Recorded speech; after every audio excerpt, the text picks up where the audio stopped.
Hey, yo, it's me, Pops Van Marmalade, and you're watching the Comics-Related Madness Network. Huh? So come get some. CromCon. CromCon.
The doctor is in, baby. This is Doc Blalock, and you're watching the Madness Comic Network.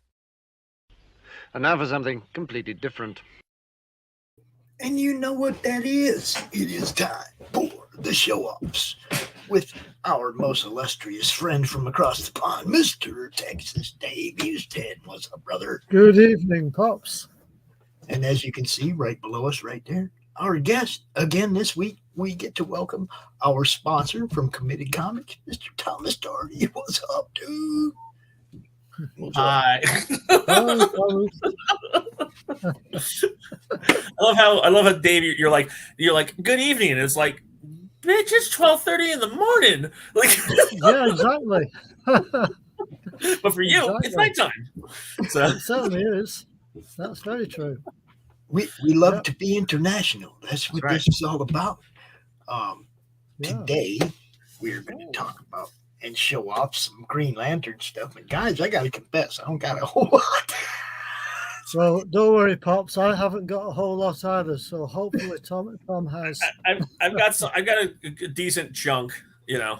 Yeah. And there's reasonings for all the ones that I actually pulled. So I can stretch. Okay, you can stretch. I can't really because all mine are kind of clumped into the same stuff.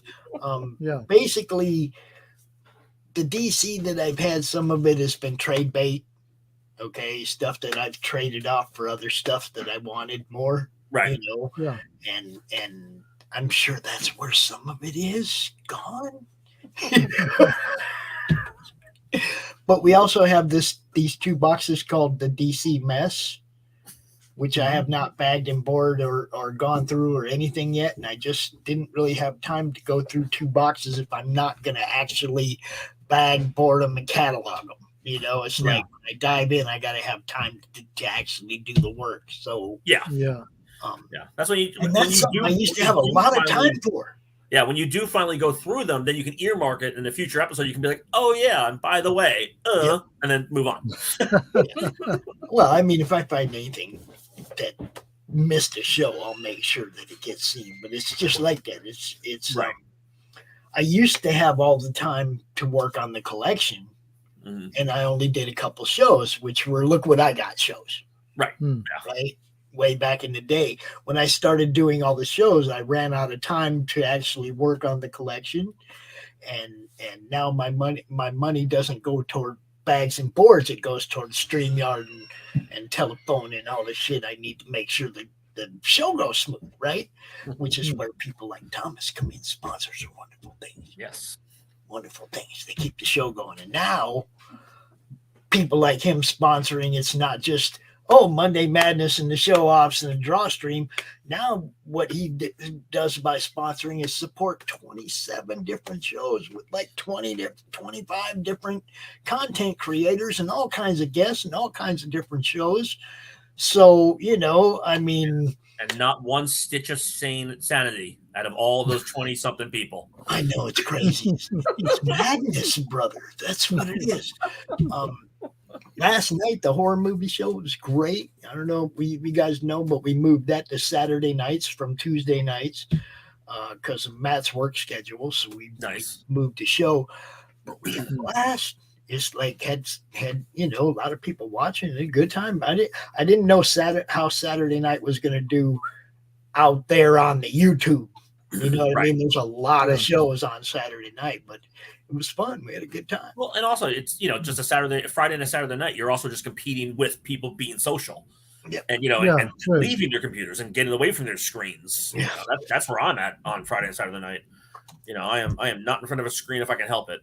I live out in the boonies. There ain't much going on out here if you go outside and watch the possum run by. Yeah. Hey, I live in the hustle of Seattle. I was just gonna say, Pops. I noticed on Facebook about Doc. I think he suffered a tornado damage or something. I believe. Doc caused problems, or nature caused problems for Doc? Because I can believe either way. I think it was nature. It was nature causing problems for Doc, but Pops was muted before. He's back now. Yeah. Nature got Doc's house. Yeah. Branch fell on the house. Another tree fell on his head. Yeah. He still doesn't have power. Oh wow. He hasn't had power since Thursday or whatever. Holy crap, that's crazy. Yeah. You know. Yeah. Well, he said there were positive vibes out to Doc. Very fortunate that nobody was, I think, you know. Yeah, well, he started telling me, dude, this is going on, this going on. I said, go hide, Doc. Go hide. Go hide. That's what I told him. So, you know, and he let me know after the storm. He's like, we took a hit, but we're okay. Right. Yeah. Well, that's the first step, making sure everyone's okay. And then after that, then you can figure out the rest. Yeah. We got a lot of people down there, man. We got a lot of people down where that stretch of tornadoes ripped through. It's kind of crazy. And it's crazy because you don't normally get tornadoes at this time of year, do you? In the U.S. Well, I mean, I think it's a little early for tornadoes. I mean, again, I live in Seattle, so I don't know, but my understanding is a little bit early. I think it's more of a spring thing. I mean, it depends on where a cold front hits a warm front, right? And that's true. That kind of storm moving that fast, you know, it's like anything can happen. That's fast moving storms. I don't know if people realize this, but a lot more happens. Yeah. In a fast moving storm than one that's just like drifting across the country, dropping a bunch of snow. You know, if it's moving fast, man, then it's got dangerous winds and all kinds of. Also, if you don't have the mountain ranges or the right, thing to break it up, then it's just going to keep building speed. You know, I mean, they do got some hills and stuff there and down there. Hills are different, sir. Hills are different. I hope it blew all them sand fleas out to sea, though. That was the most miserable thing about going down there to Savannah was some stupid sand fleas, man. It was Just, like, really? For me, it was just bugs in general. It was I mean, most bugs you got, get off me, but them sand fleas, man, is like. Well, I was only down. I've only been to Savannah down in March. I went down there during St. Patrick's Day weekend, which I didn't even realize it was St. Patrick's, because I think St. Patrick's Day this past year was like on a Monday or a Tuesday or something like that. Yeah. So I was down there the weekend. That holiday nobody cares about, right? Yeah, we were walking down there. We're just like, why the hell is this fountain all green? Like the entire like every fountain in this in Savannah, they had turned green for St. Patrick's Day. Right. But we had totally didn't think about St. Patrick's Day. We're like, why is it green? I don't understand. Two stupid Asians walking around. It's funny. We had a conversation during the horror show last night about St. Patrick's Day, and I told him why I hate that holiday. Amateurs. I carry the name, dude. People come up to me on St. Patrick's Day and say stupid shit like, how come you're not wearing green? Because I'm not a zombie, you ass. My name is Patrick. I deal with that shit all year round. I don't need to separate a day for it. You know, it's like, I hated the name. I hated it all my life because that holiday would just be all the kids at school give me shit. You know, it's like, oh, you know, it's like, man, I fucking hate it. It's a bit.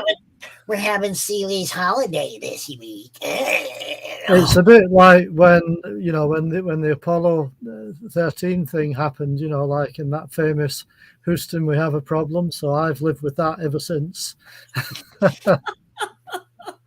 You know. Well, see, now we dubbed you Texas Dave because it's like how many people in England named Houston? Oh, true. There are a few of us over here, you know. There you go. Yeah. And they all know each other. I don't know them all yet. You're working on it.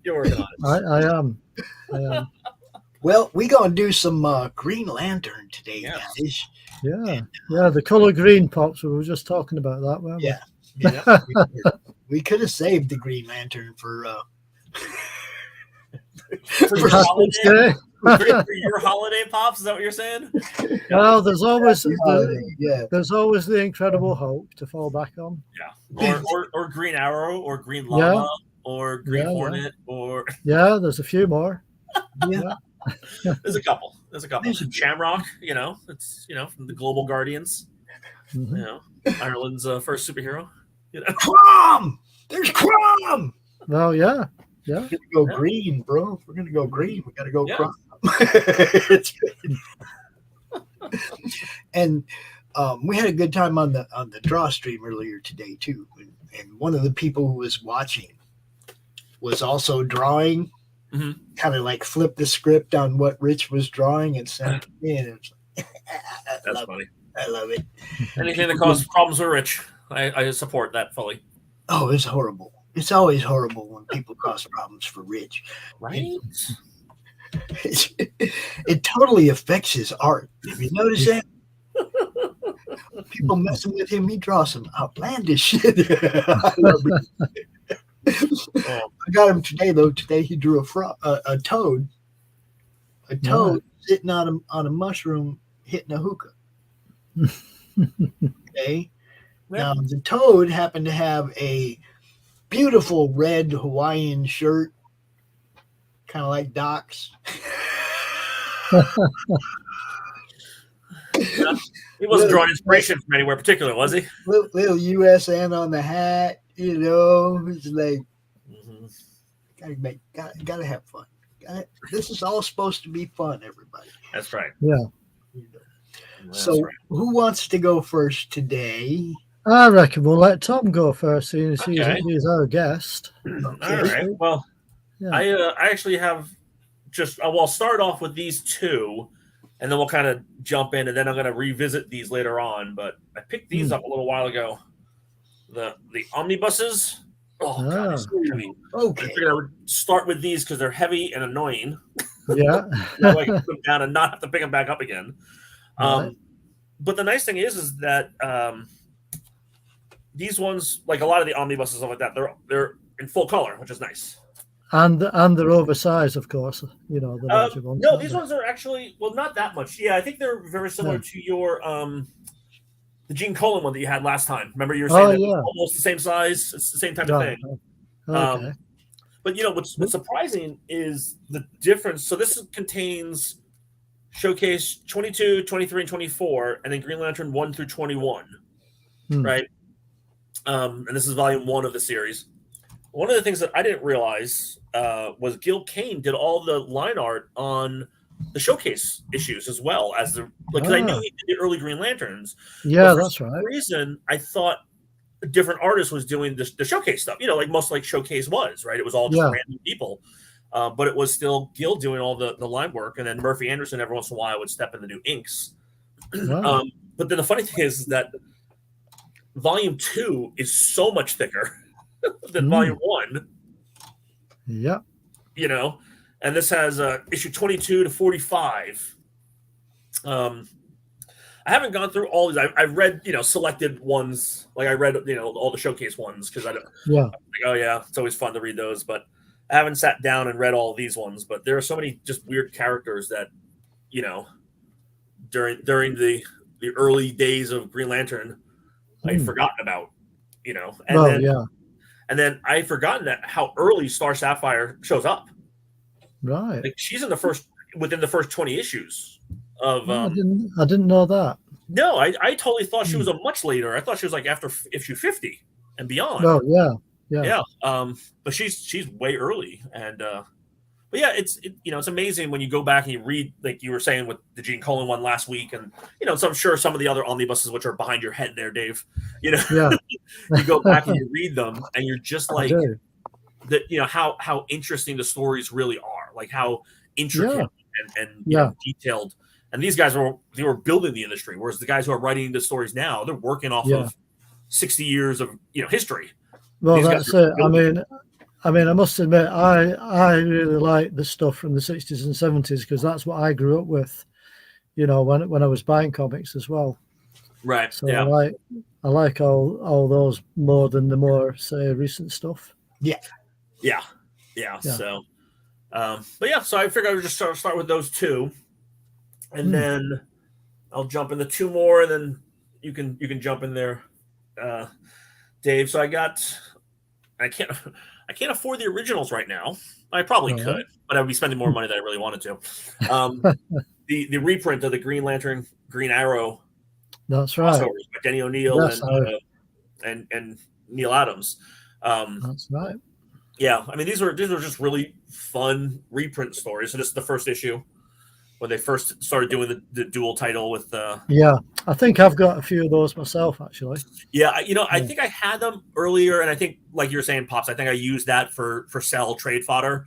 And then this is the other one I pulled. I have all 6 of the issues, but then I just pulled the junky one because historic. Well, I mean the artwork's fantastic. Fantastic art. Yeah, and then I mean Neil Adams is one of my favorites again. Yeah, Neil's great. And then the nice thing is I have, and I didn't pull it just because, again, doing the 2 omnibuses was heavy enough. I was like, screw that. I have the essential Green Lantern, Green Arrow hardcover that DC did with the slipcase. Yeah. And I was very fortunate and lucky enough to have it signed by both Denny and Neil before they both passed away. So nice. It's one of those kind of like little things that sits on my shelf, and it's like, look at that. That's awesome. So excellent. But I think I'm assuming some of these older ones will run into your showcase there, Dave, right? Or maybe not. It's a long time since I've actually looked at these because I've had them stored in boxes for years. So I've had to dig these out. I don't have a big stack, but I've got a few. Okay, yeah. So why don't we jump into some of yours and then see how ours cross over? Yeah, I'll start with the first one in the box. They're not in any particular order, but this was one of the annuals. There you go. Yep. Tales of the Green Lantern Corps. That series blew my mind because I was such a fan of just Green Lantern, and then to show just the strangeness of all the other ones. Well, this is issue 3 from 1987. Yep. That one. Yep, and that's where they have the Green Bell storyline. with the blind lantern who sees no colors. That's right. So they couldn't translate the Green Lantern, so it was the sound of the bell. I think it was like F sharp or something like that. Yeah. So. I haven't read it, so I've no idea. Oh, shame, Dave. Shame. I need to read some of these, to be honest. So this is another special. Yep. That was during the South African apartheid. Yeah, I was thinking that. Yeah, I was thinking that. That was when it was very, current, fresh in everyone's mind. With the placards in the background there, yeah. Yep. Equality and freedom. Apartheid. Yeah. So that's from 1988. This issue. Yeah, it's funny actually between the Denny O'Neil and Neil Adams stuff and to that issue. It's like the social relevance and the social commentary. Both of those were just really, they were dealing with what was current. There we go. Oh wow, that's beautiful. How is that for a cover? Yeah, pretty nice. Dry up and die. Yeah. So this one's issue number 65. So it's quite an early one. Yeah. Quite an early one. I was gonna flip open the omnibus and see if they had changed the coloring, but that's after volume 3. So 1968, and that's how much I paid for it when I bought it about 20 years ago. Is that £4? £4. Yeah, nice. So it's a nice condition, that one. Yeah, no, it's a good one. So here's a Green Lantern, Green Arrow one. This is number 90. Yep. This one. I think that's the first time they crossed over, right? I'm not sure, to be honest. It does say, at last, the return of the greatest comic of them all. So I'm guessing so, yeah. Yeah, I think, what is that? It's got 12p stamps on the yellow there. That's what they used to do back in the day. They used to put ink stamp prices on. Yeah, they did that lighter, yeah. The lighter coloured bit. So that's 12p. Yep, 12 pence. So let me see. That's that was Grell. Mike Grell did the cover on that one, and Denny O'Neil was writing it. Right. So, Yeah. Doesn't say.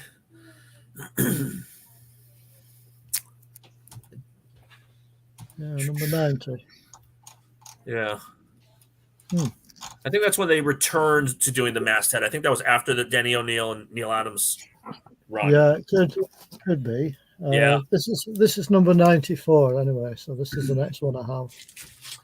Nice little bondage Yeah. Black Canary there. Yeah, she's got her hands are tied anyway. That's right, yeah. So another stamp on there, as you can see, 12p again.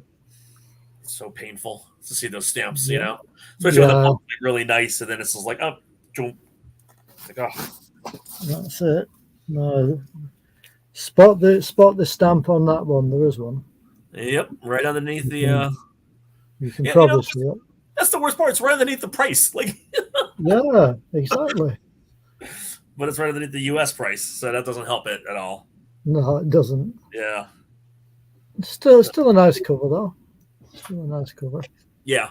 So I just looked in my reprint one of the Green Lantern, Green Arrow original crossover that Adams and O'Neil did was in the 70s, late 70 numbering. So the 90 that you have, that's the time that they returned to the masthead. Right. Okay. So that's the next one. This is number 97. Did they just write it on grease marker or grease pencil? Is that on the bag or is that on the book? No, this is actually somebody who decided to write it on the actual comic. Painful. 40p. I think it's like a sort of crayon effect. I'm not quite sure. Yeah, I think that's the grease pen type of things. Yeah. When I worked in a deli, we would write on the wax paper because it would stick. Yeah, it's a shame about that one, but I mean, I suppose it could be restored, but Yeah. It's, I wonder how they handle that. I mean, I guess grading wise, they would have to deduct points because there are versions that don't have it, even though they might not exist in the UK. You know? Oh, true. So this is number 101 next. Wow, they kept that masthead going for a long time. I didn't realize they kept it going for. Yeah. At least this one doesn't have any writing on it, apart from the stamp again, which is there. Yeah, the little stamps are fine. You know, you kind of can't avoid those. You know, like Pops, like we were talking before. There was no direct comic stores, right? So that's what you were getting. You know. This is number 103. Disposable medium back then. Nobody did it. You know. Yep. It's 103. Nice. There we go. And then we have 104. So that follows on quite nicely. 104. Hold on, let me see real quick if I can find 104.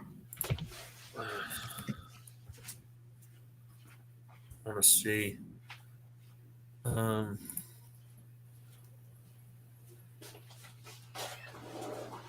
Proof of the Peril. Yeah.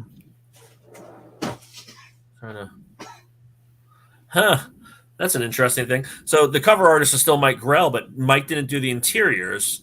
Right. Okay. Alex Suviak did the interiors. But here's an interesting thing. Is apparently the inker is credited as good old Vinnie Coletta. Let's have a look. Yeah, you're right. Yeah. You're right. There you go. Vinnie Coletta. That's interesting. I mean, I know he did a bunch of DC stuff, especially in the 70s, because he ended up doing some stuff on Kirby's stuff for I think he did like the first issue of New Gods, and then they switched off to Royer. But yeah. I'd love to see Alex's pencils on those. I wonder if he actually has photocopies or photostats of his pencils. Yeah, on that one, just because I'd love to see, because Vince Coletta always gets that negative rap from the time he worked on in Marvel, where he was pressed for deadlines. Well, that's it. I mean, they got paid by the more pages they ink, the more money they earned. Yeah. So so if he's going to black out backgrounds, he would black out backgrounds. Yeah. So this is number 105, by the way. Yeah.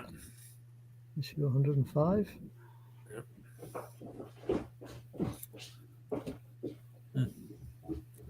Go. 106. Yeah, apparently that was all. That whole run was Alex and Vinny. Was it? Right. Yeah, I'm gonna definitely have to try to find those issues and take a look and just do a deep dive into that run, because I had no clue that those two had ever worked together. Okay. I mean, it's amazing what happens in between key issues, right? That people pay attention to. Well, that's it. And it's this is issue 111 with the UK price on the. Oh, they finally got the UK price on there now. Yeah, they've actually got the UK price actually printed on the front. Yeah. That's interesting. I'd love to talk to a historian and find out when that kind of switchover happened and what prompted it, right? I mean, at that point, does that mean it's being printed over there? Well, right? no. What it was, Tom, I think they printed 2 runs in the US, so they printed most of them with the cents price, right? Which is that's issue 106, right? Yeah, and then they started doing some at the end of the runs with the British prices on to send them over as ballast on ships. Okay. So that was how they came to have some with the English prices on it. Yeah, but if you think about it, Dave, like there would have to be some reason that they would start to do that, right? Like, was it like their sales finally reached a level to where they're like, this eventually becomes possible, right? Like, makes sense. It is a possibility, that, to be honest, Tom, because I think is there pushback? Because I think from here on in, like, unless it was non-distributed over here, right? If it was non-distributed, it always had a cents price on it, but then you couldn't get hold of them. So they had spells where you just couldn't get these at all because that's they just weren't available. So this is number 112. This one, right here.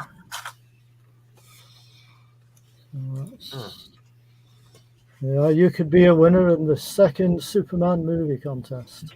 There you go. What do you win, Dave? What do you win? I definitely what do you win? Hang on. Yeah. I definitely think Netflix needs to go in and do a historical thing. I don't know if you guys have seen the Where's My Jet Pepsi documentary that they just did on Netflix. No, I don't think there was a thing where if you collect enough Pepsi points, they'd give you a carrier jet, and it was a joke, but somebody actually got enough points. There you go, Pops. It's a movie contest. Oh, so you had to do the question. Yeah, that's question 7. Information. Huh. Does anybody know the answer if you can read it? I don't know if you can read it. Jor-El served terms as a member of Science Council. Krypton is when first elected to his discovery of what? Oh, the Phantom Zone. Pretty easy, isn't it? It's pretty discovered easy. The Phantom Zone. That's the splash page of that issue, seeing as I've got this open at the minute. Yep. Yeah, and again, that was still part of that Soviet Coletta run. Yeah. You know, and then Adrian Roy. You can see the tiny box credits there. Yep. Yep. So Adrian Roy used to be at all of the New York comic shows that I used to go to in the 80s. Right. And him and his wife would be selling their color guides. Yeah. So, and there was next to nothing. There was no, but she would basically, there was no like high price for them. I think it was like $10 or something like that for a full issue. Yeah. It was just a hand colored marked up for the printer. And it was just so weird, So this is 117 now we're on. Nice. Still Green Lantern. That's Staten. Sorry? Joe Staten started doing the artwork then. Yeah. Yep. So I recognize his line work anywhere. It's, yes, Staten and Giordano. Yep. Can't just pronounce it, but yeah. That's right. So nice. All right. You want me to show a few? Yep. Yeah. Jump in there, Pops. Jump in, Pops. I'll show like a few because they're you guys know about all the goofy crossovers and stuff. Yep. We're talking about many goofiness. Many goofies. Brightest Day 0. Yep. Yeah. Oh, Greenie right there on the cover. Yep. Yeah, it is. That was the pretty much the starting point of that entire storyline of the Care Bear Green Lanterns, as I like to call them. Yeah. Is it because each emotion had a different color, which had a different power. I believe so, yeah. And then I gotta save those ones because okay. So I don't have a lot of the beginning of the. I mean, I don't know. The way it crossed over was kind of goofy. Yeah. Okay, so quite a few crossovers have been very confusing as well. Blackest Night, Green Lantern, Green Arrow. Yep. Okay. That's funny. It's number 30, and like I said, I have no idea how they numbered all these. I think that one might have actually been a Green Arrow book. That's what I mean. It's like the way they got them. And then, because that was the actual printed thing. Green Arrow, Black Lantern. Yeah. It's just that whole black, like we were saying before, that whole Darkest Night. Was it's kind of goofy. Yeah. So here's a Green Lantern. Yep. We're still with the Darkest Night crossover and Fleasel. This cover I like is like, that one's kind of badass. Agent Orange, yo. Yeah, I think isn't he like the isn't his source of power come from envy? I think that's what it was. I have no idea on that. Yeah. You'd think green would be the one for that, right? Well, no, because they established many years that green was for willpower, right? Like that was part of the problem. Was your brain like, logically? Real life, what did we say? The green eyes of envy, right? Right. But they had already established that as what's it called? As willpower, so they couldn't do it. Now look, Greenie's got the orange lantern. Yeah. Oh. Yeah. Oh. Yeah. So that was greed was orange. Yeah. Okay. Yeah. So Larfleeze, who was the guy in the first cover, and then that second cover was mimicking that. And then yeah, that was a weird storyline. Yeah. Here you go. Thanks, Jeff Johns. Mm-hmm. Oh, yep. Was that Blackhand? I think that's this guy's name. Yep. Over Bruce Wayne's tombstone. Yeah. That's right. Yeah. Mm-hmm. That's when they bring back the dead Batman, I think, or something like that. It was something weird. Mm-hmm. I didn't read all of those issues. You see what I'm saying? It was just 10,000 different story arcs crossing over. It was way too many. And then number 44. Mm-hmm. And yeah, it's on the bag, not the comic. Okay, sure. Yeah. Just so you know. Yep. Well, I've had stickers actually stuck on the front of comics. In the past. I hate when that happens. I hate when people do. I don't mind as much if they stick them on the back covers, but the front covers, I hated it when they stuck them on the front covers. Green Lantern number 46.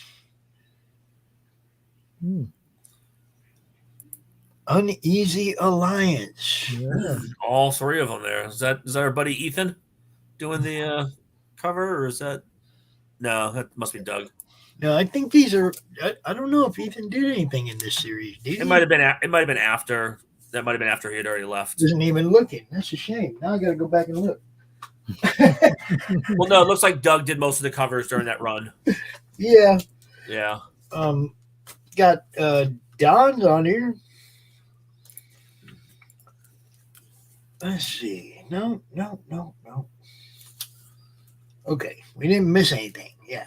Nope. Tomasi, Jeff Johns. Yeah. Okay. And this one's Jeff Johns as well. Yeah. And let's see. Okay, I'll stop there. I'll save the rest of mine. All right. Okay. So with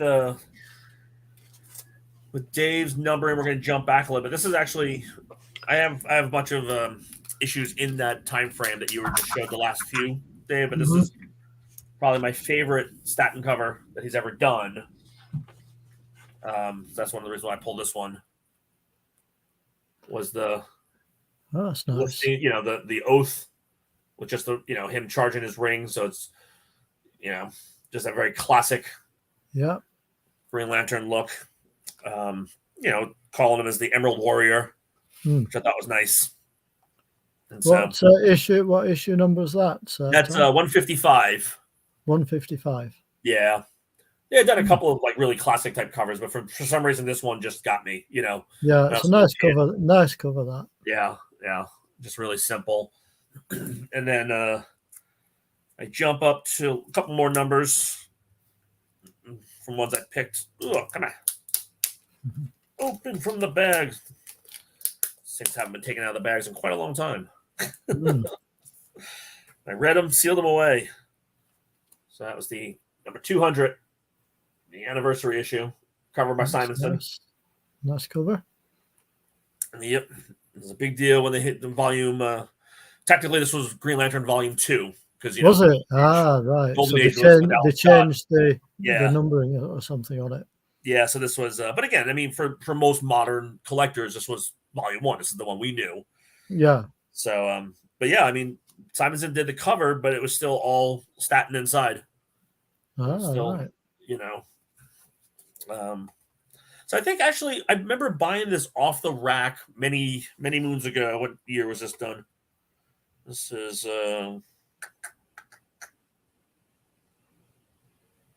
Really, guys? Second-class postage? Come on, give me a year.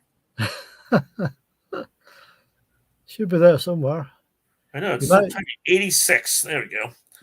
You might need the old magnifying glass, you know. Right. I'm not that old. I always keep it handy just in case. Just for So a very 86. small print. So I remember buying this off the shelf. Right. And I think this might have been in 86. I think that might have been the first time I noticed the cover artist was so completely contrasting, completely different than the interior artist. Right. You know. So Simon how old were you Simpson back in 86, Tom? How old was I? I was born in 74. Right. So, you know, a little, was that like 11, 12 time frame? You know, right. The perfect time to basically buying comic books, you know? Yeah. And then the next one I have from that time frame, which is 220, which was the Millennium crossover, the stark white cover. I got it signed by Joe Staton, who did the interiors. And the reason why this one is a huge favorite of mine is I actually used to, unfortunately not anymore, used to own the original artwork for this cover. Yeah. Wow. It was done by Chris Wozniak, who's an artist who kind of pops in and out of comics for a while. In the 80s, he was around a lot more frequently. I met him at a show in New York, and I was, again, like I said before, I'm a huge Green Lantern fan, so I was going through his original artwork with my meager amount of money that I had, and I came across this cover, and I think, again, in the 80s, like, you know, no one was really charging for original artwork. You know, like people knew that it was valuable, and it had more than giveaway value, but they weren't charging $10,000 for a cover at the time. No. I think he had it for like $100. Right. And I was looking at it, and it was, I want to say it was almost the only Green Lantern art he had on a table at the time. And I was just like this. And again, I also love the whole Millennium crossover because that was expanding on the Green Lantern universe, right? It was supposed to be the second run creation of the second, you know, the third iteration of the Guardians protectors, right? So they had the Manhunters first, Green Lantern second, and then it was going to be the new Guardians. And I was like, oh my God, this is such a cool cover. And, you know, I love the fact that it was just like this stark white cover, you know, with nothing, again, I mean, it didn't have a masthead, you know, it was just a cover. Yeah, just the colors, you know, original art. Yeah. Yeah. And he was like, if you like it, he's like, you know, I've had it for a while because this must have been like, I want to say 89, maybe not even that late. Maybe it was like 88. So he had it for like 2 years, you know? Yeah. He sold it to me for $30. Wow. Which was almost all the money I had. And I bought it from him and I took it home and I was ecstatic and I loved it. And unfortunately it was in my original collection, which went the way of the dodo. I had to sell it in order to cover some expenses and stuff like that. But it was just painful to sell that. Just because of the fact that you know, the amount of artwork I had in that original collection kills me now that I think back on it. I mean, I could have bought 2 or 3 houses with the original artwork I had back then. You know, it's like I tell people about it and they don't even believe me the piece I had because I've been going to shows since like 81, right? No one was going to shows in 81, you know? No. And because I lived in New York, you know, they would have a show at the Penta Hotel across the street from Madison Square Garden every 4 months, every quarter. You know, this guy Fred Greenberg. I met so many people and got so many original artwork pieces, and I still have some random pieces from the mid 90s time frame that I got, but definitely nothing from that 80s time frame, which killed me, made me so sad. Yeah, sad. It's a shame. Yeah. So then going back to Pops's strange crossovers that he was trying to figure out. This was nice and simple to figure out the crossover, but the Green Lantern Aliens. Oh crossover. yeah. It was a 4-issue miniseries. I've got all 4 issues. Didn't even know about that one. Yep. No, it was just one of those weird Dark Horse DC crossover things. I got it signed by Ron Mars. I actually got the whole series in here, and this is issue 4. I got all 4 issues signed by Ron Mars. Nice. Yeah, it's a very strange miniseries crossover. It's cool because you're right. Like, you know, Green Lanterns, if they're going to cross over with anybody, it would be Predators and Aliens, right? Because they're in space. You know, so I mean, story wise, it worked very well, but it was just still very, you know, anytime you look at that kind of stuff, you're like, what? huh? Then you're waiting for the the Cyborg RoboCop crossover, No, yeah. So why don't you jump in there, Dave, and pot him up nice and big. Yeah, I can carry on with some of these. This is issue number 119 we have here. I'll just see if Pops changes this over in a minute. I think Pops is sleeping. He might be having a nap for a second. Pops was napping. I understand. It's okay. No, I had to go upstairs for a second. Sometimes I have to get up and move, Yeah, this is issue 119 now we're on. So we've still got Green Arrow co-starring, Green Lantern's co-starring Green Arrow at the top. Yep. The Green Gladiator and the Emerald Archer. Yep. So it's got the 12p on it. And nice. That's the cover. The Gravity Connection. There you go. So that's Suviak and Giordano, I think, again. Yep. Dick Giordano, yeah. Yeah. Nice. Those two work well. I mean, their lines were very nice and smooth. Suviak's lines are just beautiful. This is now we're jumping to 124. So we're back on just Green Lantern again now. So right. They had dropped the crossover. So I'm actually looking at the what's it called? The history. So Green Lantern, Green Arrow, Masthead started on issue 76. Right. With the the classic Denny Neil Adams cover of Green Arrow shooting the lantern.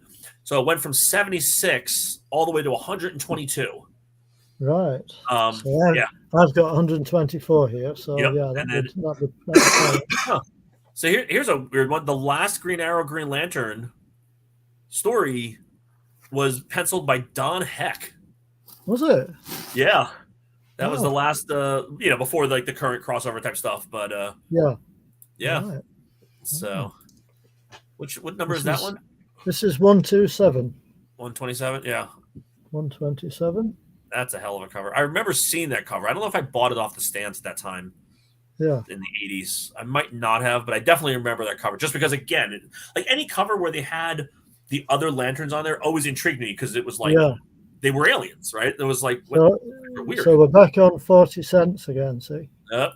So they said, "To hell with you, UK people. You get nothing." That's it. That's basically what they must have done at the time. Yeah. So this one's 128. Oh, there you go, Hector Hammond. That was a character again from looking at the omnibuses. Like shows up in like Green Lantern 2, or Hector Hammond. Yeah, before his head got giant.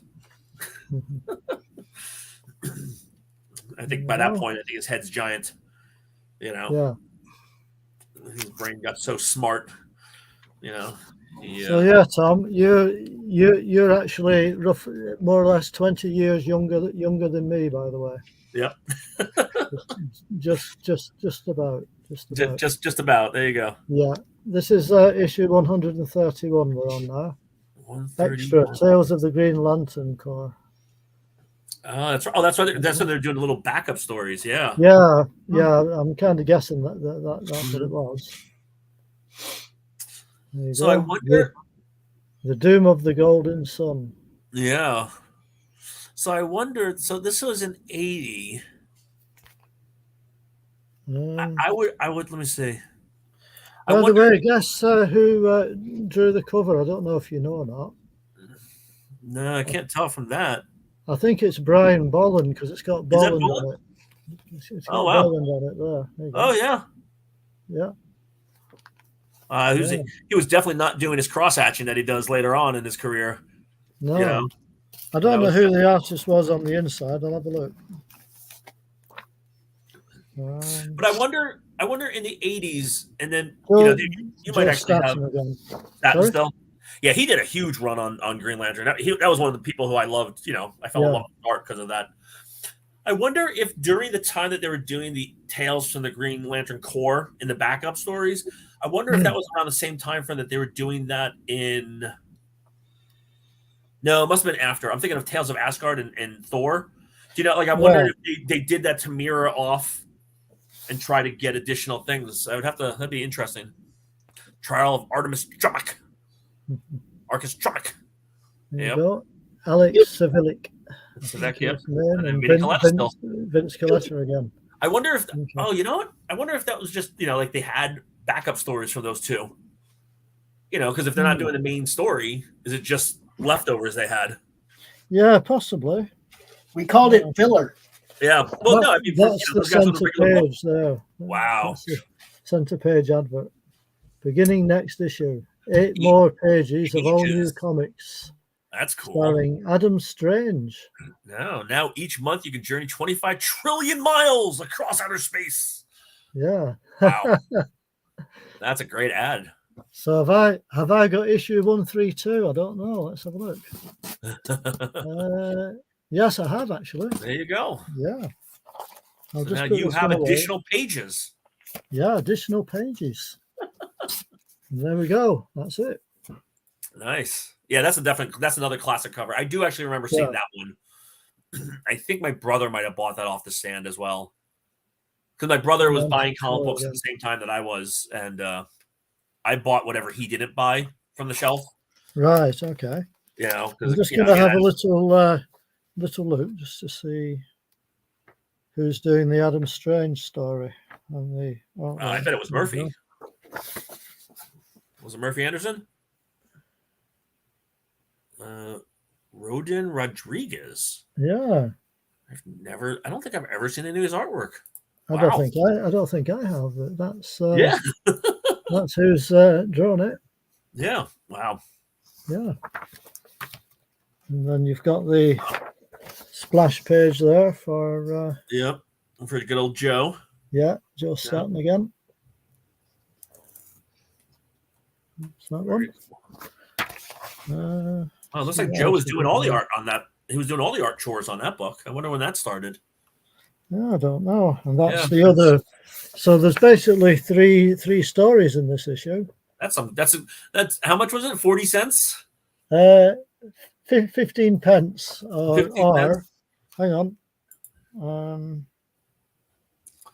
Usually has it on the inside, doesn't it? Well, the previous issue was 40 cents, so it was probably the same. Yeah, I would imagine it probably is. This is September 1980.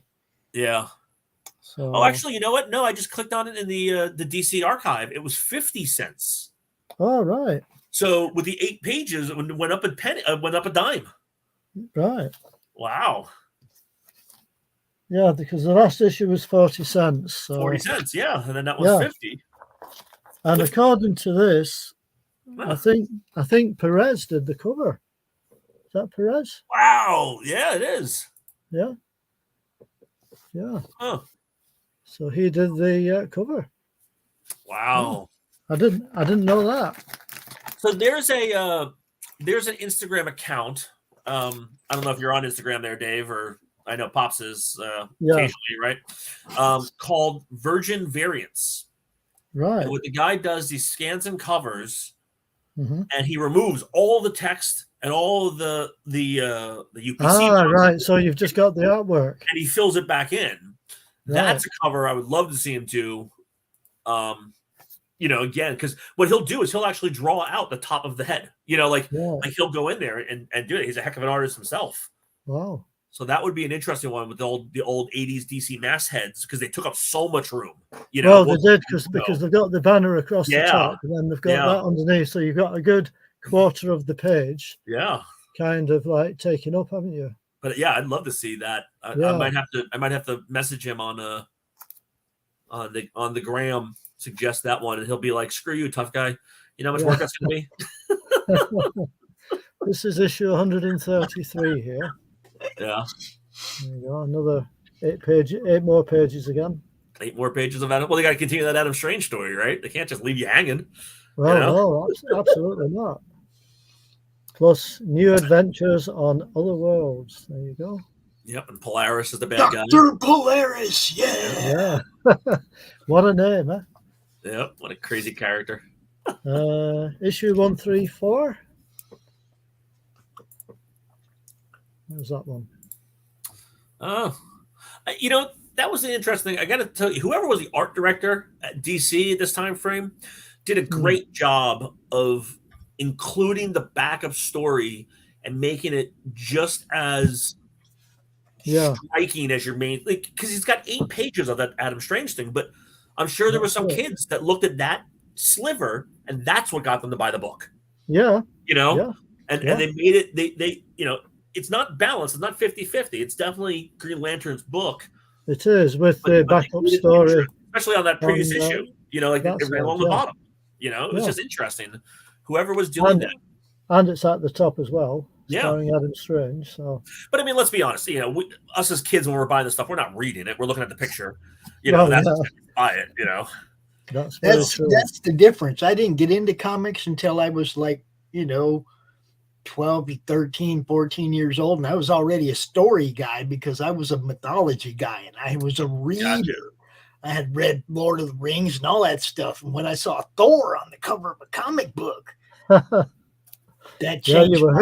I was going to say, Pops, when you saw Thor, you were hooked. Yeah. That's all it took was to see something I could translate to what I loved, which was mythology. And I was like, oh, okay, now I'm into comic books. What number is that there, Pop? Is Dave? That's issue 135. Sorry, 135. 135. I just noticed that if you looked at the cover credits, it's this guy Jim Janes is the penciler, and Staton is doing the inks. You know, because it's stacked differently, right? And it's like, but it's just interesting because I don't ever remember that guy, and Staton did all the interiors, so it's very interesting when you see that, like, people who are, you know, have a certain designated role, they switch out. I gotta go get my coffee. I'll be right back, guys. Yep. Okay. Because I know sometimes it doesn't always tell you who's actually done the covers, which I find a bit annoying sometimes. Yeah. You know, if they don't sign them. Right. That's quite a nice cover, isn't it? That's classic. Look at that. You know, Aliens, Eclipso. Is that Captain Comet? Oh no, just Space Ranger. Yeah, Space Ranger. That's it. Lost in Time. Oh no. The Emblem Crusader must make 24 hours of power last for 5,000 years. Wow. Oh man. Oh, that was. I'm actually looking at the credits here. That was actually written by Marv Wolfman. Was it? Yeah, I think that. Honestly. Oh, actually, you know what? He had been writing a couple of the issues at that point. There you go. Yeah. A few names there that we know. Yeah, Buckler. Yep, Staton. Yeah. It's almost like a conglomerate. It's like whoever was in the art department pasted that up and made that cover because they didn't have time. You know. With that many names on there. 137 now. There you go. Yeah. And that's got the 15p price back on it again. So. Back on there. Yeah, okay. So all of a sudden they care about the UK again. Good job. Yeah. They had spells where they didn't. But yeah.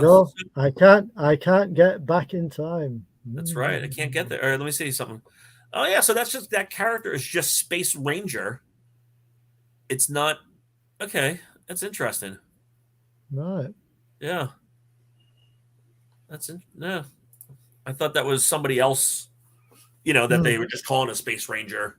Yeah. But nope, his name is Space Ranger. You know. Right. There's another one. This is number 138 we're on now. Yeah. Nice. Yeah, Eclipso, I remember, had a huge run of the Green Lantern enemy. Yeah. You know, which made sense, right? It's just like light and light. Well, true. Yeah. So. And I think does that say DQ at the bottom? I don't know who that is, but it's like some kind of signature, maybe. I don't know. DQ. Yeah. What number is that again? It's 138? 138. Yep. Let me see what the let's see what the database says. Okay. Oh, it's a G. It's Dick Giordano. Oh, right. Okay. Yeah. I thought it was a Q. It's hard to tell, isn't it? You know. It is. It kind of. So that issue was again art by Joe Staton because he had that 8 million issue run on Green Lantern, but it was written by Marv Wolfman and Roy Thomas. Right. So Mr. Marvel was writing some DC stuff at the time. This is number 139, because I know some of the artists and writers had pseudonames back in the 60s and 70s. That's true. Yeah, the 60s. I think that kind of dropped away in the late 70s. I think it was people started to understand that they could work for either company. A lot of those guys. Somebody decided to write on the cover. Oh, they tried to fill in. Yeah. No writing on the comic, Jill. I know, it's terrible, isn't it? Wait, it is terrible. Hold on a second. That's funny. I'm looking at the DC archive. Yeah. They have that cover. They have your cover on there. Really? Yeah. Oh. I'm going to drop it in the private chat for you to take a look at. And because if you look at what they have, they've upped the contrast, but there's a 3 right next to Hal Jordan's head. And there's a 3 written on that. So unless that's printed on the book. Have a look. I think it is part of the artwork. I think what it is, he's turning his head. Oh, yeah, I just zoomed in. Oh, that's hysterical. Yeah. I literally thought that was a 3 written on there. I really did. I really thought that. Yeah. 3 inches, man. It's 3 inches. Look. There you go. Look. Look at us being detectively stupid. He's actually turning his head, and just those bits to make it look like it's just turned his head round. Of course, that was not. I think somebody in the art department dropped the ball on that one. Yeah, I think they should have threw one more line or inked it a little bit thicker, guys. Yeah, I'm just thinking that. More separation between the 2 swirl lines. Yeah, yeah, just a little bit. Yeah. This is issue 140, and then we'll hand back to Pops for a little nice. while. Let those who worship evil's might beware his power. Green Lantern's light. That's right. Strapping a bomb to Carol. That must have been after she had already lost her sapphire stone. Yeah. Yeah. And you got your Adam Strange, of course, still going on in the background. Yep. And then, again, covered by Dick Giordano. Yeah. It actually says it this time, so we're all right. It doesn't just have a weird symbol. No. Right. Okay, Pops. Can we jump from the 80s to the 90s? Yep, the core. Yeah. Go back to the core. Yeah. Bunch of zombie-looking people. Well, it is Darkest Night, right? That was the whole thing. Blackest Night. Blackest Night. That's the one. Horribly, horribly black. Black. The blackest black can be, right? And there's another one. Feast. I guess it's time to eat. That's very similar, Dave, to the cover that you have when it was all like 3 composited different color schemes. Yeah, I'll see if I can find it while Pops is. Yeah, that was it 332 or something like that? It was. Let me have a look. But yeah, that's interesting. The cover.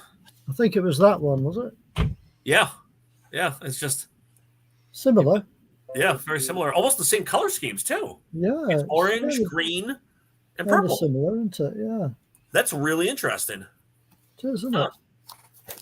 Who would have thunk it? I wonder if they were even aware. If somebody in the art department or editorial was like, "Why don't we just change the hues?" Or if it was just those colors, right?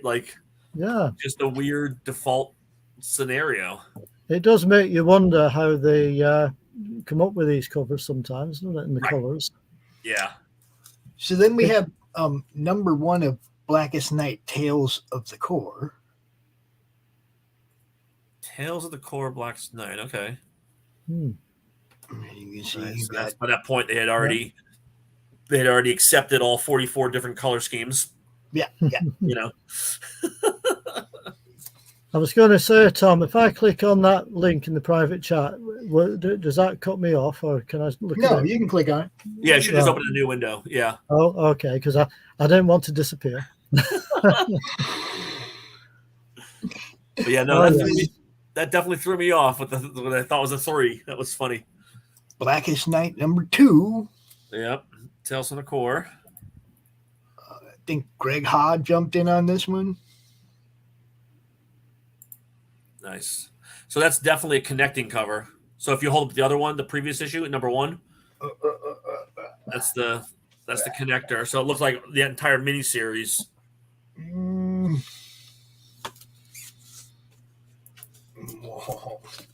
Got Yay and Yay. Yep. Right. And then hold up, because we ain't done. You got the last one there. We got the other one too. Yeah, I just had a look at it, Tom. Thanks. Yeah. Oh, there you go. Yep. There's all. Interconnecting covers. I like covers that interconnect like that. Fantastic. Yeah. There you go. That's really those. Nice. And for my finale. For your finale. For my finale, I do have some Van Sciver. Nice. We do have a Van Sciver alert down here. I see the name. Where's that name? Right there. Well, he also did the cover. That's what I'm saying. We have a Van Sciver alert. Finally, I went through all these books. His name wasn't on any of them. Finally, I got one. All right. Untold Tales of Blackest Night. So, like you were saying, they had a lot of storylines that they could spin off once they spun everywhere. You know what I mean? Which that's okay as long as you know. I mean, new stories, right? Give us new good stuff. But I don't know how close this was to Ethan being gone. I have no idea the timeline. Yeah, I'm trying to figure that out right now. It's funny. I type in Untold Tales of Blackest Night and Bennis and Booth. And you know what? That you have there, Pops. That's a variant cover. Yeah. Oh, variant cover. So it looks like they did a couple different. So I guess the main cover. Really? You're not gonna. So the main cover actually was done by Tyler Kirkham, and Bat did the inks. Matt Banning, and then Ethan did the variant cover. Right. So that's kind of cool. Because it pulled up and I was like, "That's not the same cover." You know, I was like, "What the heck's going on?" So that's kind of cool. Yeah. So that probably means that his story potentially was. Come on, focus. What's it called? It's possible his story was an archive story. I can see it now, Pops. Just about. Yep. No, we can see it. Just keeps trying to focus on me instead. There it is. Yeah. There it is. Cool. I'm glad I got that. Yeah, that's kind of cool. It's interesting because apparently there's a whole bunch of stories in there. There's 1, 2, 3, 4, 5, 6 different stories in there. Right. That's actually a pretty good bang for your buck. Yeah. You know? Indies rock too, yo. Woo. Got to have them bookmarks. But yeah, they come in handy, them bookmarks. Ethan, if you're watching, we got you, bro. We got you there. Yeah. What year was that, Pops? You know roughly what year that came out. What year did it come out, Tom? I got it here. It's 2010. Oh, 2010. Right. Yeah, 2010. Yeah. I just wondered, you know. Yeah, because I think that was 2009 is when they did that whole Blackest Night storyline, Brightest Day storyline. You know, so 2008, 2009. Yeah. And then the offshoot stuff was probably the following year of some of the Tales of and Untold Tales, and you know, we don't remember tales and try not to remember these ones. And All right, Thomas, you want to take over? So I got I'll put that one there. So I got a couple of the one shots they did. Again, fairly selective on which ones I pulled, but this was nice because it was a John Byrne, Ganthet's Tale, Larry Niven, and John Byrne. So I've never seen that. I've never seen that one before. Yeah, it was a one shot that they did. Larry Niven. Larry Niven, yeah, the fantasy writer. Ring World and Larry Niven. I believe so. Yeah. Wow, I didn't know he messed with comics, man. A lot of those guys do, but they never do it like in the main series, right? They always do it like in a very weird. See, like I'm a reader. I know Ringworld. I know Larry Niven's work, and then I hear his name when we're talking about comics, and I'm like, wait a minute. You know what I mean? Let me see if it's the same. It says he's a writer according to the DC thing. Author of Ringworld, yes, good series. Yep, and here's the thing though: this is the only thing he's ever written for DC. So it probably was awesome. Probably one of those little weird passion projects that he wanted to do. Yeah, you know, or maybe Byrne approached him and was like, "Hey, you know, I want you to write this story."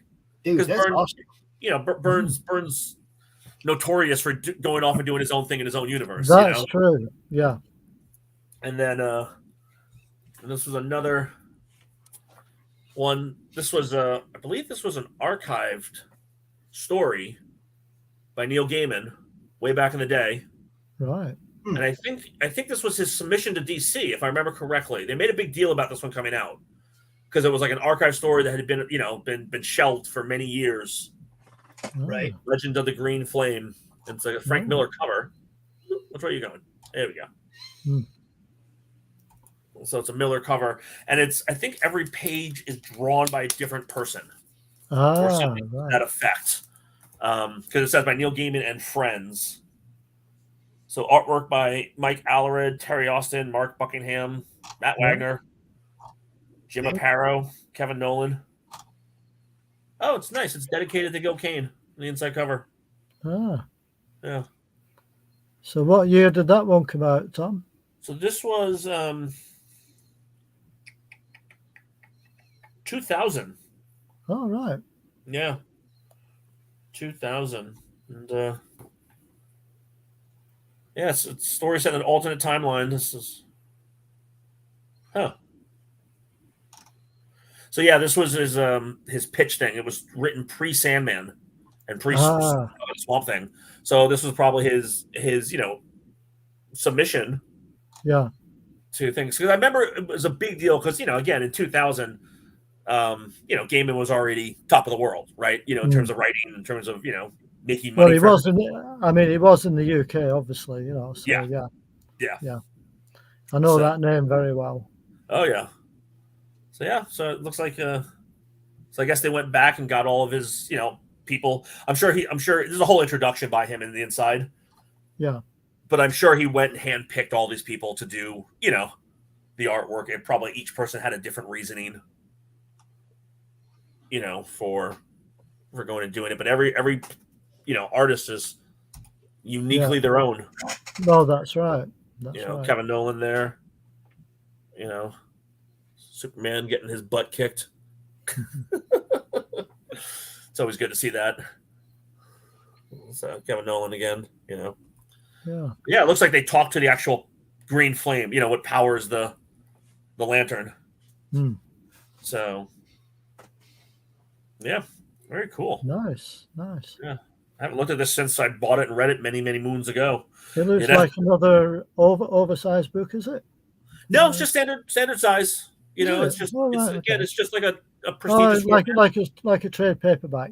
Yeah, just a prestigious format. It's like they give you page numbers. Looks like it's a 40-page. Yeah. 40-page book. I think it was like $9.99. Yeah, $5.95 in 2000. All right. So, and then I got two other strange crossovers. This one's not so strange, but I'll pull this one. I saw this one. I just like this character, so I was like, I'm gonna get it and read it. And it was a very fun, silly story. Plastic Man, Green Lantern. Yeah, that's different. Written by Marv Wolfman and art by Brent Anderson. So Brent Anderson is known for he's done a tremendous amount of work with Alex Ross. He's on Astro City. He's the interior artist for all the Astro City stuff. Yeah. So and again, I'm a huge fan of Marv Wolfman. So anything he's writing, I'm going to take a look at. I mean, it's surprising how many artists and writers have worked for DC and Marvel, isn't it, over all the years as well? Yeah. Well, I mean, DC especially because, you know, I mean, the history, right? Like, they had guys who were notorious to stay on books like we were talking about before with like Joe Staton to do like, you know, 100-something issues. But those books have been going for 80 years. So, you know, 100 issues is a drop in the bucket. You know? Yeah. Exactly. You know? But it's nice to do some DC stuff as well as Marvel stuff, isn't it? Like, you know, like we've done today, for example. Yeah. Yeah. It's just, again, it just shows you a little different. Yeah. This is, when Warner Brothers Stripes came out, this is the variant cover to Huckleberry Hound and Green Lantern. Right. That's when they had that whole Hanna-Barbera crossover. They did, I think it was like Bugs Bunny, and they did like some other Top Cat and some other Warner Brothers ones. I mean, Hanna-Barbera ones. So I haven't actually gotten around to sitting down and reading this one, but like Huckleberry Hound is just weird. You know, they're in jail. Yeah. Yeah, it's a strange one, that. I just saw that and I was like, this is not normal. I mean, he's holding a dog dish. Yeah.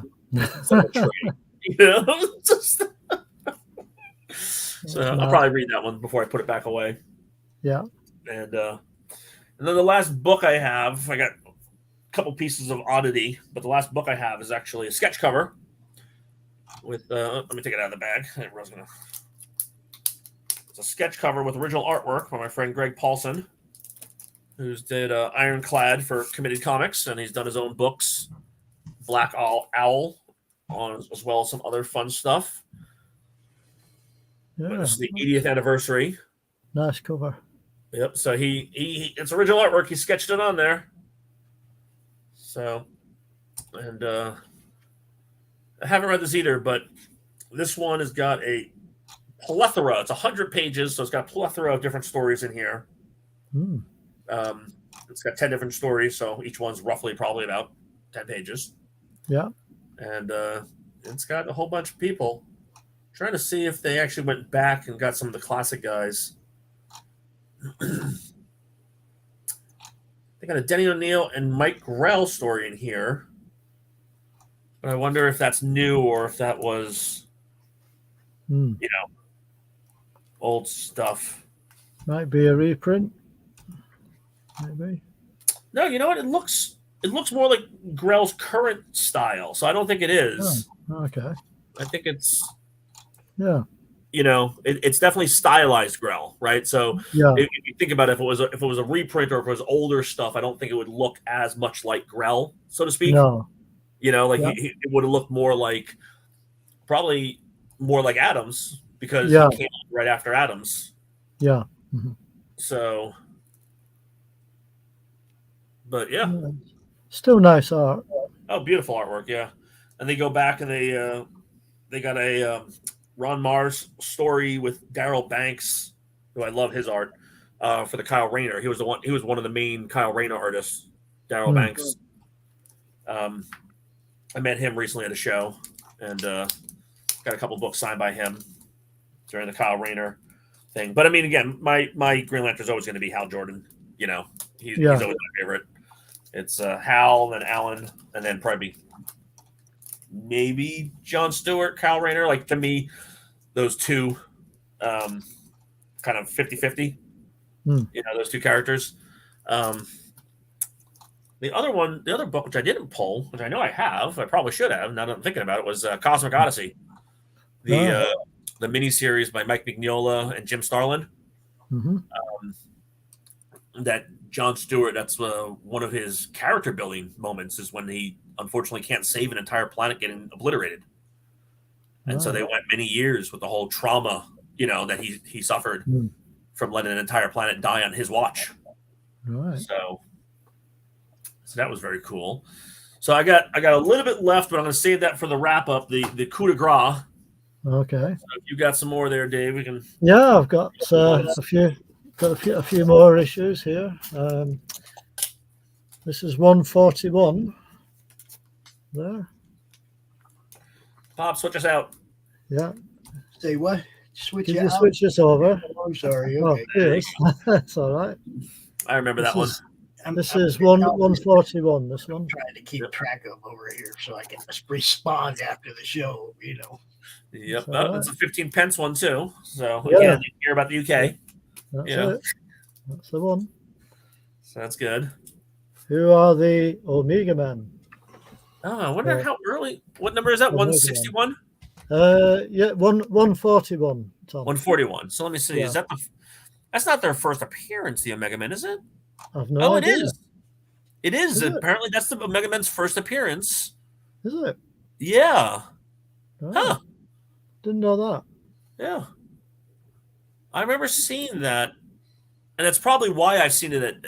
Why that cover's burned in my memory is probably because I saw it on walls at shows, right? Right. For the Omega Men. Oh. But I guess one of the Omega Men characters, I was never super familiar with them. I never read their book. No. I guess one of them is only behind the scenes. That's Right. Auron. Right. All the rest of them actually make an appearance. This is 142, so this is the next one. With the Omega Men, so that's probably the conclusion of their story. Yeah. So Another 15 pence one. Is it a 15 pence again? Yep. Yeah, another one. Yeah. Yep. It looks like it's definitely a George Press cover. Yeah, I was thinking that. Yep. Huh. Yeah, it is. I think it's right down there. That cover, now that it's a Prez and you look at that cover, it gives me a very New Teen Titans feel. Yeah. Of everybody running forward. I would agree with you on that. Yeah. Yeah. That's interesting. Yeah, I would agree with you on that one. This is 143. Okay, yep. That's when they're trying to cut off his hand. I remember that one with the yellow laser. Yeah. I remember seeing that in the shelf. And I guess that's still a Omega Man storyline. Yeah. Yeah. Oh, is that the stunning conclusion to the Omega Men saga? I'm guessing so. It says, it does say conclusion at the bottom there. Right. Yeah, it's the conclusion. So I'm guessing it is. It wouldn't be the first time they lied to us, though. Well, that's true. This is 141. Tattoo Man. That's one of his original villains from the first 5 issues. I think actually he was in Showcase. Another George Perez cover there. Yep. And then Adam Strange is back. Yeah. Right? He's back in the backup story. Yeah, the backup story is back. Yeah. Still 15p. Yep. Trying to see if this is 145. Gold. Yep. Golden Dawn, Golden Death. Yeah. And then we're back on to the cents price again. Yep. But underneath, it's got the UK price. Oh, okay. So that's probably. I wonder when they started doing that. They probably just realized, look, we're moving enough of them in the UK. Let's just put the UK price on the bottom. Yeah. Give ourselves the additional print run. a lot simpler to do it that way, isn't it? Yeah. Now that cover reminds me of an early Daredevil cover. Well, in the 50s, where there's a pair of scales. Mm-hmm. I don't know if you remember that Daredevil cover, but oh yeah, it's kind of similar. I'm looking at it. It's funny because that's just the trade dress without all the extra stuff, but it looks like it's missing something. It looks like it's missing the additional advertisement on top about the rest of the backup stories. Yeah, maybe because they've got so many of them all over the place. Yeah. It looks like it was almost like someone forgot it. Maybe. They left it off accidentally or something. That's 146. But having said that, 147 doesn't have anything at the top either. Huh. So maybe they were just like, screw it. Let's just stop trying to push our advertisements. That's that one. Yeah, but I do remember the prison fight with Black Hand. And then they went back to putting some at the top again. I remember that cover very, very clearly. Yeah. Yeah. Yep. Green Lantern Corps. So I think I almost probably bought that from the shelf. Right. But yeah, it's yeah, this is it's another Staten and Michael cover. Staten and Michael Michelle, something like that. Yeah. I don't know. But yep, Green Lantern Corps. These are the background thing. Yeah. So, nice. Yeah, I remember there's just something about that alien spaceship. I mean, again, this is why the cover artists do what they do, right? You know, to get kids like me to pick up the books. You know, that's it. That's that quite a nice cover, that one. Yeah. Huh. This is number 149. So it's still Staten doing the pencils inside. Yeah. Which is nice. And who is that guy's? Who's that villain's name? Let's see. Stenil. Snil. STNilli. Okay. Don't even know what the hell's name. And here we have issue 150. Yep. So apparently that storyline carries over. Snil is still there. I remember 150. Yep. I think I have that signed by Joe too. Yeah. Usually when I see just $1 or 30p in the UK. Yeah. There you go. Number 150.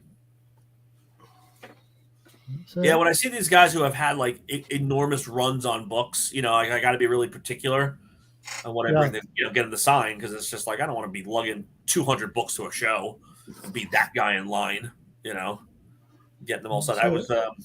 I saw Jim Shooter recently at a show, and there was a guy who had like 60 books, 70 books just in a stack for him, and I was like, come on, guys, you know. So, yep, that's Ganthet, the only Guardian who actually talked to anybody. Yeah. Guardians were such assholes. Right, so I'll pass you back to Pops. I'll pass you back to Pops. Pops, let's close it out there. Go back to Pops. Back to me. I got nothing left. You got nothing left? Oh, I've still got out with Ethan's cover. That was it. That was it. That was your coup de grace. It was nice though to finish off on that. It's good again. You didn't even know it was a variant. You know? I didn't even know I had it till I started looking at the covers at the end, right? It's like, oh shit, better save that one for the end. It's surprising what you find when you revisit stuff you've not looked at for such a long time. Oh yeah. And see, that's the whole thing. It's like you gotta remember that events change the value of some of these books too. Yeah. You know, it's like movies and stuff like that. And you forget you had the books, and then something like this gives you some reason to go through. Pull something out. And like last week, I found a Mark Julich book, you know, it's like, so what are we going to do next? Oh, first, I wanted to say to you guys, CromCon, the end of the month. Yeah. Okay. The 28th or the 29th, obviously Sunday. That's right. We got to do something special. Should we do indie books, or what should we do? Yeah, we could do if you want. Yeah, because I'm not available next week, so obviously 29th. Right. So yeah, I could definitely do just oddball indies. You know, just maybe what we do is we just pull some. I hesitate to say top tier, but you know, some of our favorite indie books instead of trying to do because indie is kind of a broad. Yeah, it's really broad. Okay, I got a drawer over there of what I would call closer to mainstream indies. Right. Yeah. I mean, I think some of mine are kind of like that as well. I don't have too many of them, but I do have a few. Yeah, but I also have a lot of the last 3 years Kickstarted and Indiegogo stuff. So it's like Well, let's I got an idea, and this is obviously throwing a little more work on our plate, but maybe we do it because I think it'd be cool. Is if we can find the websites, in the books, like as we're pulling the books to showcase, maybe pull the websites for these guys and give them some additional promotion. Like CromCom does. I think that'd be a good little thing. Well, see, like right away, I was thinking some of my favorites that I've acquired over the last 3 years, like Beardzerker from Donshin. Okay, a lot of this stuff we do have like just direct websites where we can promote that website when we're showing off the book, no problem. Some of them are campaigns that are over, and I don't know if they have their own website, but everybody should.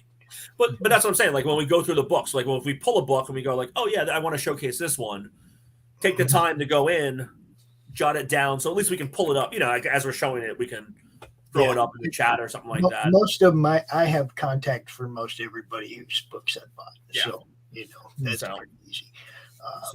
And tomorrow I'm going to be opening during Monday Madness. We're going to be opening Worthy Chaos Chronicles #1. Oh, look at you doing an unboxing. From Carissa Grant. Carissa Grant. Yes. Nice. And she's going to join me and Rich, and we're going to open that dude up, and we're going to talk about her upcoming #2, which is right now in the sign-up phase on Kickstarter. And there you go. Cool. I mean, it's, we're going to look. I'm having a lot more fun now with all the different kinds of shows that we have rolling on the network. Friday we have 2, and soon we'll have 3 different game streams on Friday. We got 2 or 3 or 4 different draw streams now. We got shows where we come out and talk about people's campaigns. It's branching out. You got Doc's little talk show on Saturday morning, and the Tuesday morning brew with Laurie. The horror movie club is like, having a good time, man. And I want to grow. So anybody that wants to bring their show to the network, the final goal is a Roku channel for all of them. Yep. Okay, a view on demand type format like Netflix, where you can go through season 1, season 2, season 3 of the show offs, season 1, season 2, season 3 of whatever. Right. Because all the content will be there to binge watch, just like you would on Netflix. You see something that interests you, you go all the way back to episode 1, right? Yep. Yeah. Go. So it's all going to be set up that way. So, that's my goal, is to build an actual network for everybody that can't be told by YouTube what you can say, what you can do, what you can show. Well, before we get too far off tangent there, Pops, let me just showcase the last little bit that I've got. Do it. I didn't know you had more. Go, yes. Yeah, no, I got so this is the actual reason why I started off with the omnibuses, because I was going to close with this. So I walked into California Comics in northern San Diego.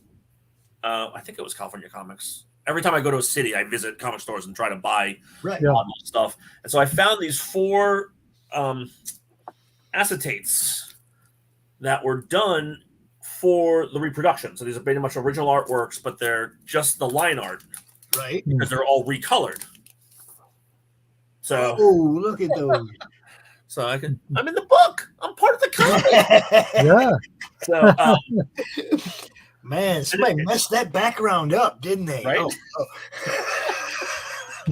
So I haven't figured out what issues these are from yet, because there's no dialogue. There's no, it's just it's obviously Gil Kane. Like, it's very clearly Gil Kane. Here's another one that I have, and they just had these on their wall, like they were attached, like because California Comics is, and I think it's the name of the site, the store. They have it's like in a kind of roll-up garage type location, because it's California, because it never rains, right?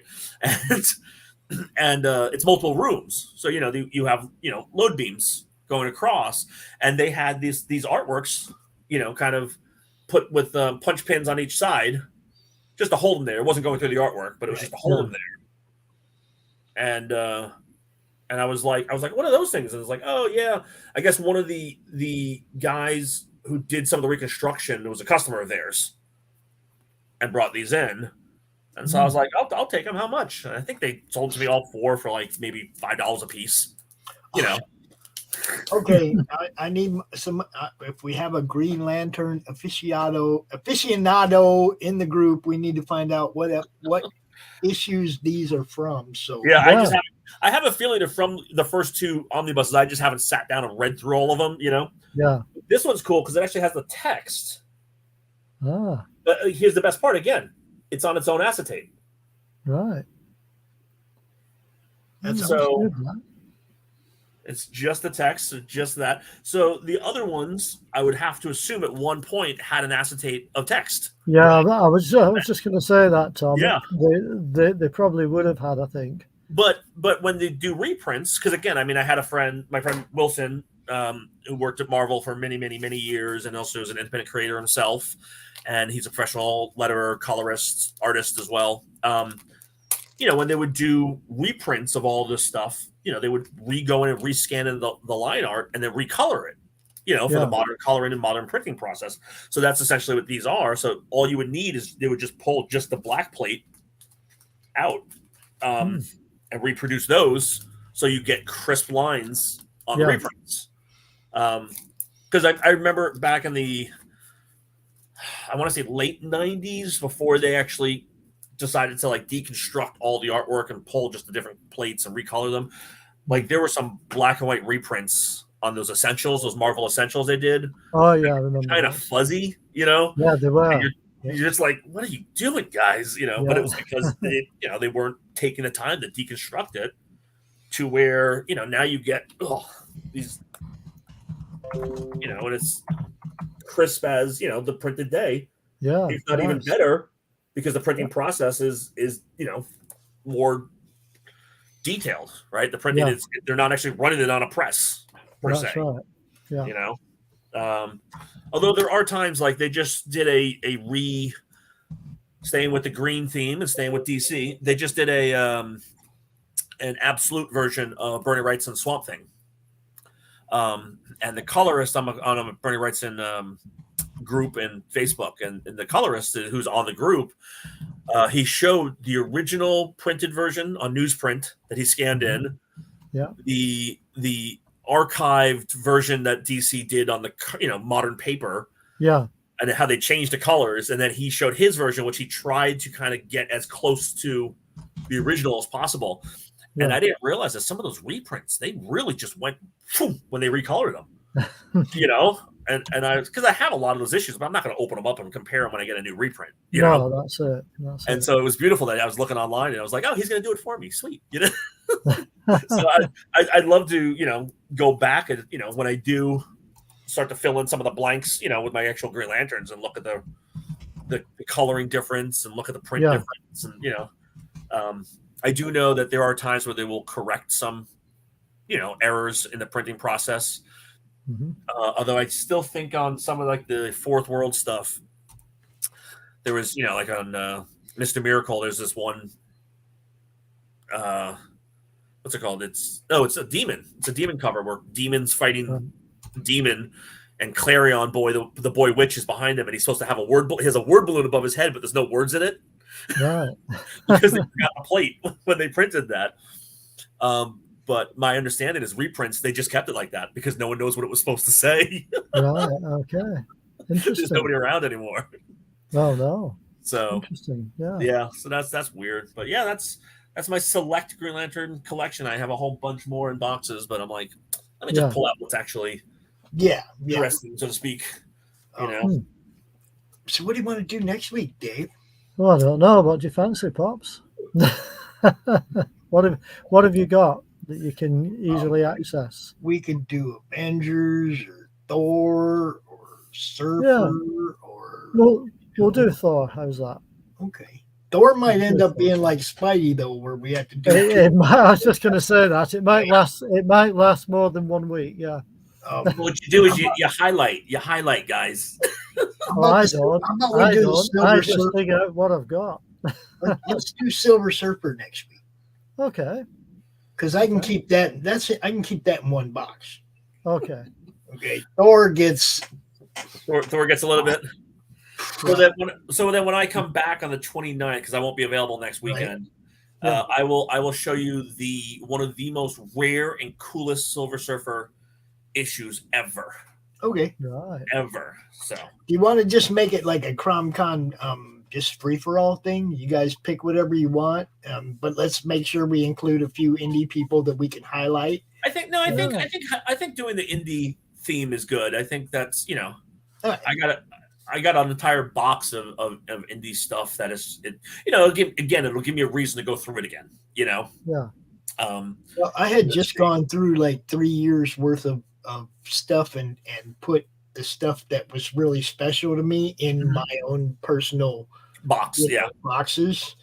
So I just pulled them all. I just put them all away, and now I'm going to pull them all back out. Hey, you know where they are. Stop complaining, buddy. Exactly where they are. Exactly. Well, that always helps if you know where they are. Yep. All right. So, Silver Surfer next week. Yeah. Right. Okay, one of my favorite characters again. I know. That's good reason to go there for sure. Yeah. I will pull out my Galactic box. There you go. Okay. Look at you go. Sounds intriguing. I did a Galactic giveaway once where I went through the Galactic box and everything I had doubles of.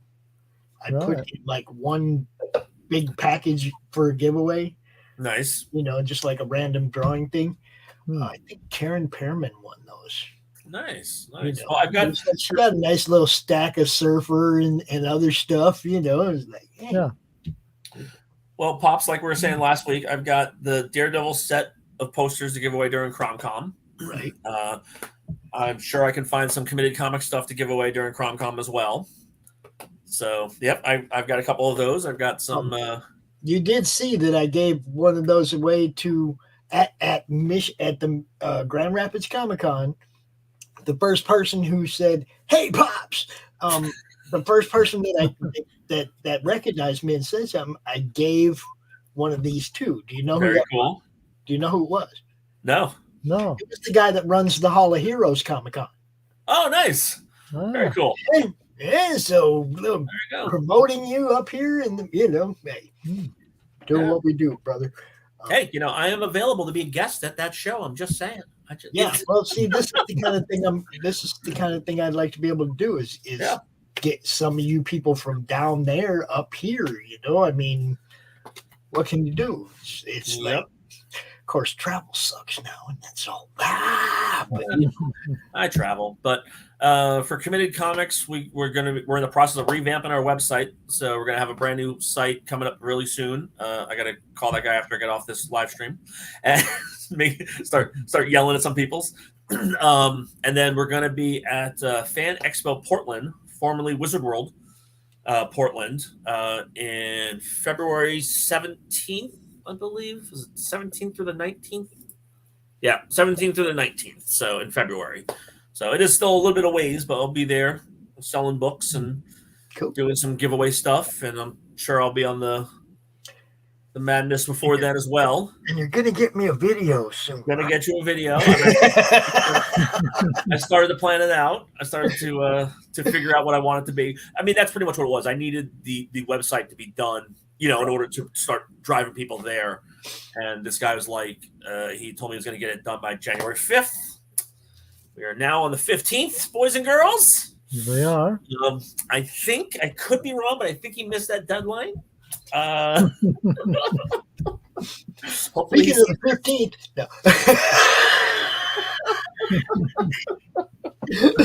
No. The joys. Yeah, get that to me so that we can start rolling you in the circulation as an official sponsor again. Everybody else has a video. We play it. It's like all I can do is put your logo on stuff, and that's cool, but it's not. Yeah. Truly, what you pay for. What I need to do. So, what I need to do. So yeah, it's just another 18 million bullet list item I need to do. Well, it's at the top of the list. What? Go find a brownie? No, that's what's on top of my list. The top of the list should be get the video made, and the second and number 2 should be pay your sponsorship and send me your video. Yes.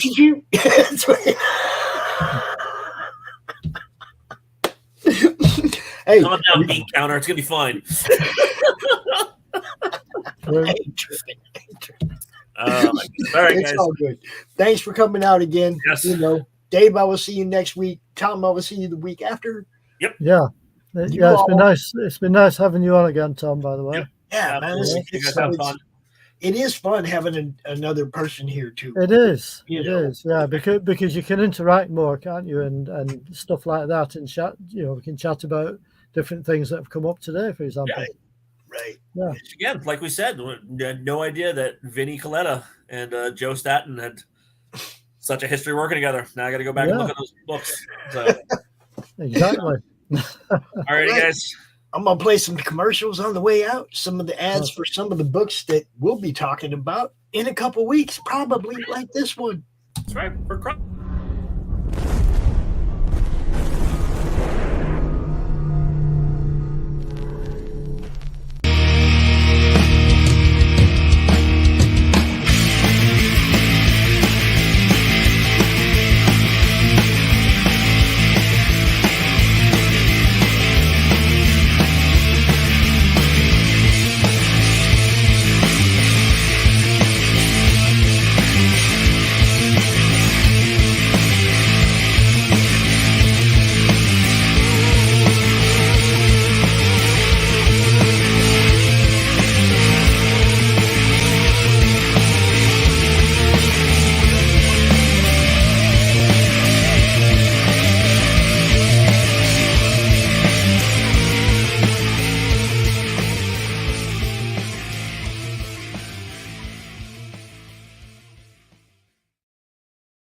Bringing you sex, sass, and style. Buckle up and unlock your imagination for a fun adventure with these death-dealing dames. They sail the galaxy in search of spoils. The most dangerous acquisition, and the most fruitful, are the legendary Splinters of Yggdrasil. The Splinters are magical artifacts forged from the Tree of Life that wreak havoc on the universe. The missions are perilous, but the bounty is glorious. Enjoy our hyper-fictional wonderland. How is a pirate ship sailing through space? 'Cause magic. How do they heal so quickly after battle? 'Cause magic. How are they able to communicate through jewelry? 'Cause magic. It's all about the characters. Abo, rough, robotic, ready. Mo, carefree, callous, courageous. Mistress Graven, daring, diplomatic, dominating. Betsy, academic, accountable, aristocratic. Nefara, ancient, assured, adrenaline junkie. Bruto, proud, prominent, protective. Fisty, independent, incendiary, invigorating. Roxy, superficial, scarred, secretive. Once you get to know this diverse crew of mythical miscreants, you'll be anxious to find out what trouble they'll get into on the next episode. Go to abogrizzly.com and order both halves of the first episode today.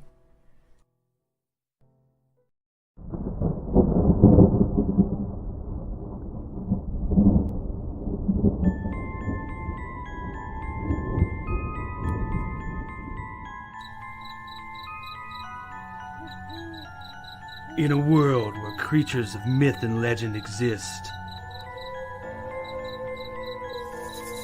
a covert task force is charged with keeping humanity safe from supernatural threats. And when young Nancy Moon stumbles into the eternal battle between good and evil, she finds...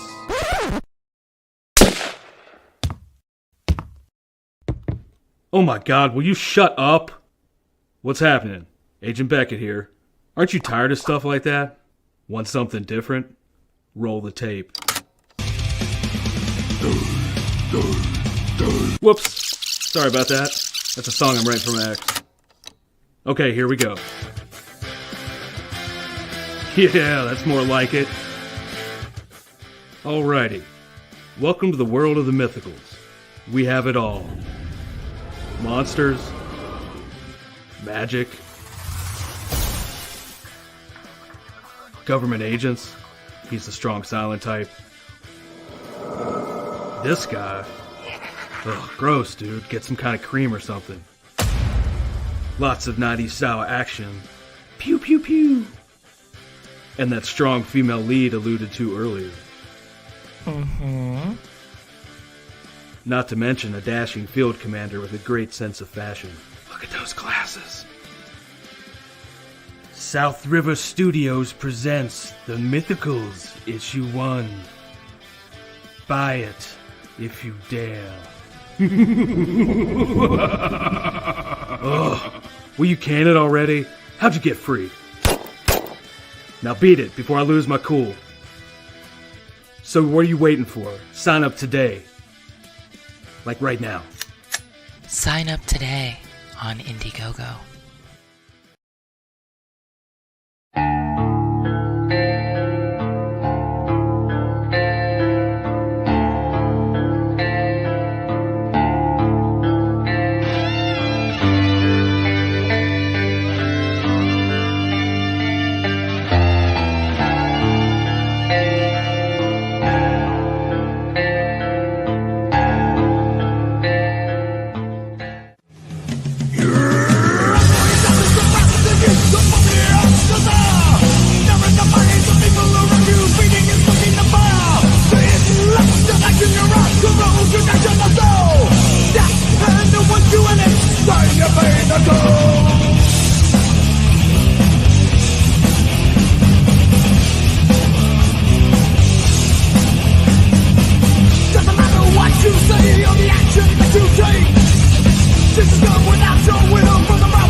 Bringing you.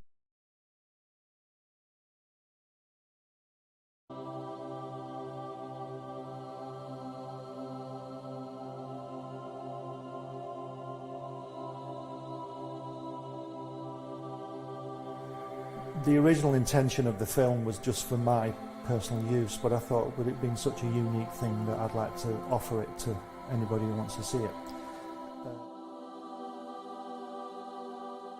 Things like that. And it's just a unique film of him. He says, I beat you. He says, they say we came in under the dead heat. He says, that's not true because I beat you. And the American said, well, he says, if you like to think so, he says, but I know the real story. He says, I know I clearly won that one.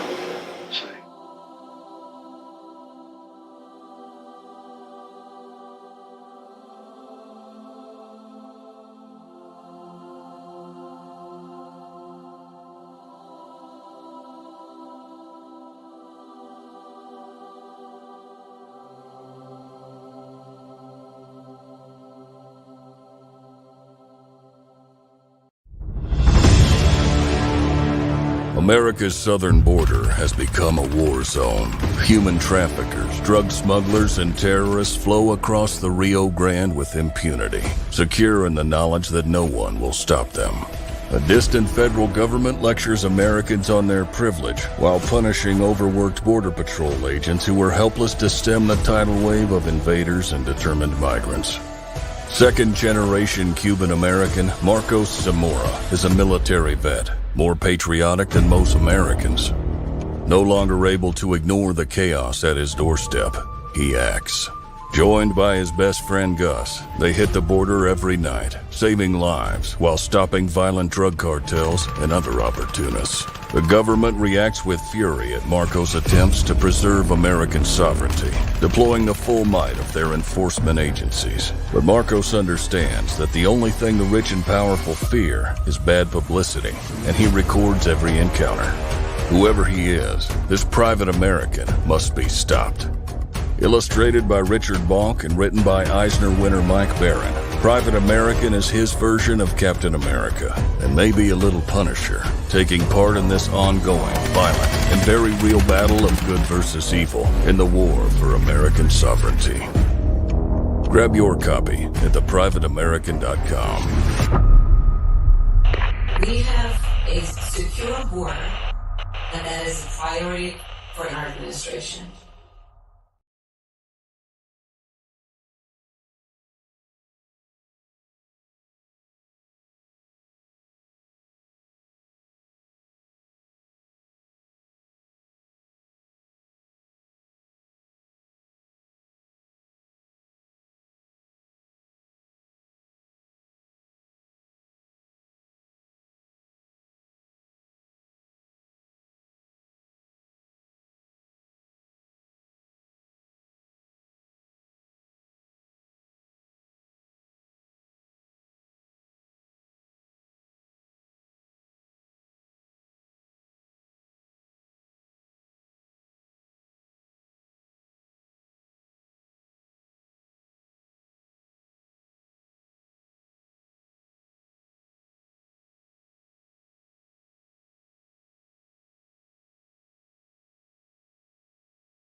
Comic Books for Kids provides comic books to kids in hospitals and cancer centers across the U.S. It's a place where we can all work together to make sure every child has a comic book. 100% of all proceeds go towards the kids. It's about making a difference, and while they're in the hospital, allowing them to fly like a superhero, battle dragons, or rescue teddy bears. We are in every state in the country and now support over 160 hospitals. Every month, we add more.